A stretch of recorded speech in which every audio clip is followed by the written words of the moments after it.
You guys want a little tour of the lab?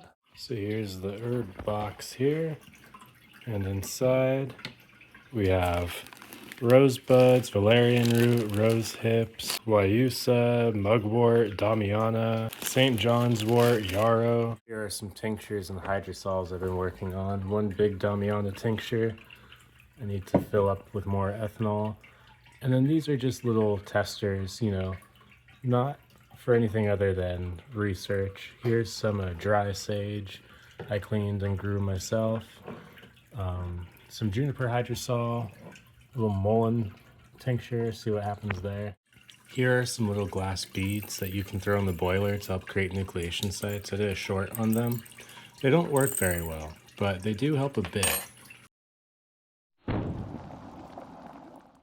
And a bit of help is great for preventing superheating and things like this. I was boiling empty just water in there, trying to clean out the entire kit, and I had a big bump and I shot this out and broke it. So these little beads are supposed to help prevent that type of thing. Here's some stuff for measuring, little cups, little glass bottles for tinctures, little spray bottles for hydrosol, larger tincture bottle. Here, these are little glass droppers. If I don't want to use a plastic pipette, I can use glass and they clean up easier. I like them a lot. 2 different sizes. This is my favorite mortar here. I use it a lot. The cauldron is more just for show, and I do burn stuff in it to create smoke and ambiance sometimes. This little chameleon and the little key are gifts from a friend. This is a book here that has mostly to do with like ritual magic. It's handwritten. This one here is all about alchemy. And this one here is my lab notebook. So all the things that I write down as I'm doing them happen in that one. This is a candle made out of vulture fat with a coyote tooth in it. A friend gave me as a gift. Some spare candles in a crow-shaped bowl down here. A customer of a store I used to work at left a Harry Potter book clip thing behind, and it actually is quite useful. So I tried to return it, but they never came back, so I got to keep it. I use it all the time. For books, we have the Deviant Moon Tarot book by Pat Valenza, who I met, and he signed this for me and gave it to me as a gift because I was such a big fan of his book and his tarot deck. This is a gift from my girlfriend, Alchemy Illustrated. You guys see it all the time. It makes for some cool transition shots in a lot of my videos. This is Solomonic Pinnacles. It's my girlfriend's book, but I do like it. The Red Lion, my favorite book of all time. I've read it maybe 9 to 10 times now. I've not read these. I've read some of this. The Chicken Kabbalah. I found this one in a free library. And Northeast medicinal plants, because I live in the Northeast and I use medicinal plants. It's full color and illustrated. It tells you what time of year and where to find different medicinal herbs. And this here is the big book of Alcoholics Anonymous. If my channel name wasn't enough of a tip, I'm sober. A lot of this is just for decoration, but this is a really cool little potion bottle. And some other little bottles I got as gifts. Black Rose. A very large hourglass and sand timer. I have a nicer, smaller one too. This one is 15 minutes. This guy here is half an hour. Just little quarter dram bottles, tincture bottles. And these guys here are not really good for storage because it's a real natural cork, and essential oils will mess that up. But if I just want to sample something or take a photograph of it, these look better on camera than something with a plastic lid. Pics or it didn't happen. Or if it's an essential oil that I don't care enough about to put in a nice bottle but care about too much to throw away, I'll wrap some Teflon tape around the cork and keep it in there. I think this one is a little juniper. Now this pocket watch here might just seem like a cool, quirky item or a style choice, but I really do hold it up to my ear and count the ticks while I watch the drips in the condenser to get a sense of the drip rate, and that's what I use to adjust the heat sometimes. So it's a legitimate, useful tool I use all the time. Something in that same vein here are these little weights in the scale I have a digital scale. It's frustrating. I don't like digital scales. I've used them a lot in my life. But this is actually very precise. It's a very good scale, and it's way easier to use this than it is to use a digital scale. If you want to see, you know, just very, very slight variations that digital scale won't show you. So I do prefer this a lot, believe it or not.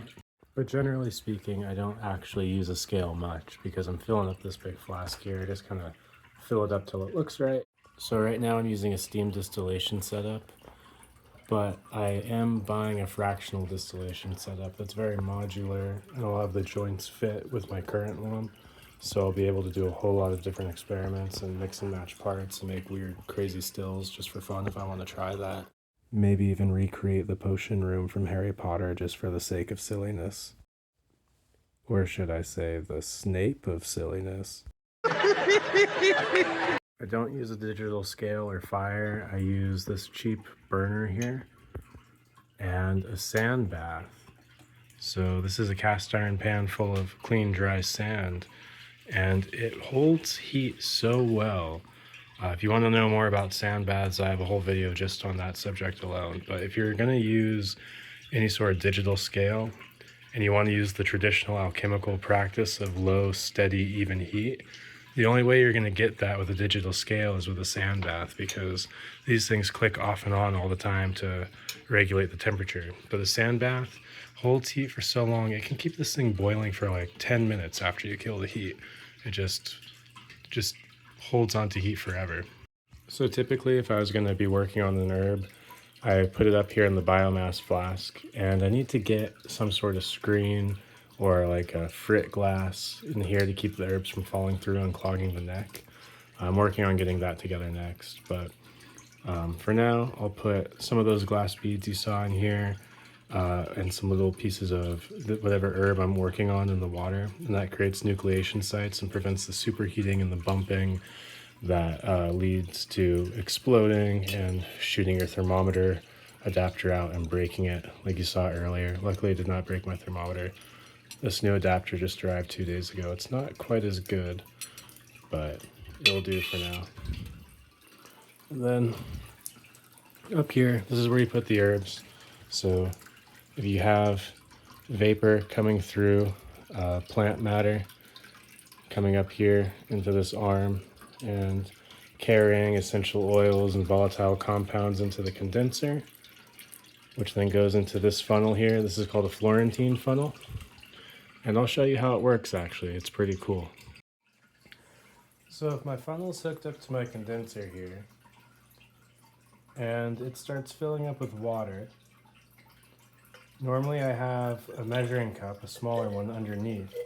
If I walk away or I miss what's going on, it just overflows into the measuring cup.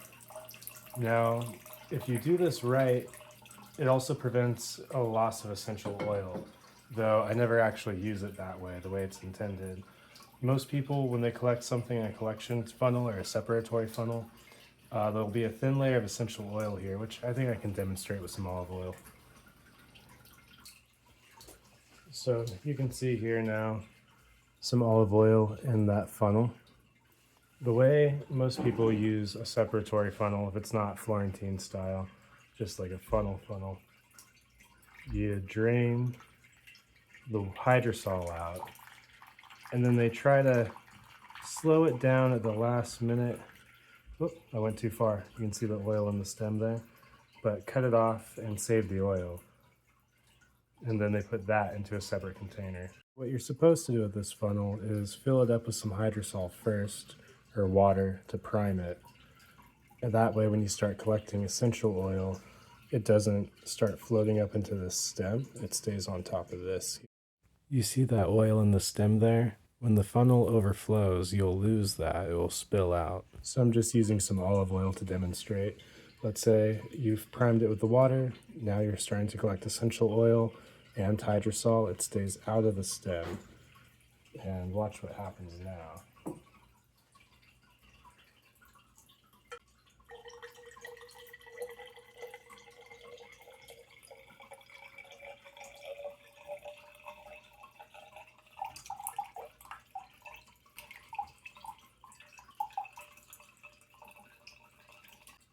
So of course I was pouring that in there really quickly for demonstration purposes, but if this was a real experiment with the still running, this would be filling up with water very, very slowly. This oil layer would be staying very distinct and clear and solid, and all the hydrosol would overflow through here and save all the oil. So this can fill up with oil. Then you don't need to keep making cuts and doing that weird little delicate thing. You can just come in once at the end here and harvest all the oil all at once. But like I said, it's gonna look really messy like this because I'm just using water and olive oil for demonstration purposes. Alright, here's the part I'm most proud of in my whole setup. You might notice this little bottle in here. That's to make it quieter in here for filming because this is running all the time. And the reason I have a fountain running is because it's my cooling system. It's connected to the condenser here. It fills up from the bottom. You always fill up your condenser from the bottom. That's a mistake most beginners make, is they try to fill it from the top, but the water's actually being pumped in from the bottom, up through the condenser, and out the top. And the reason we fill from the bottom is it 100% has to flow properly. If you fill in from the top and it's going too slow, you'll have a variable level, and but if you fill up from the bottom, it has to keep even water to keep running. Goes through these tubes and into the back here.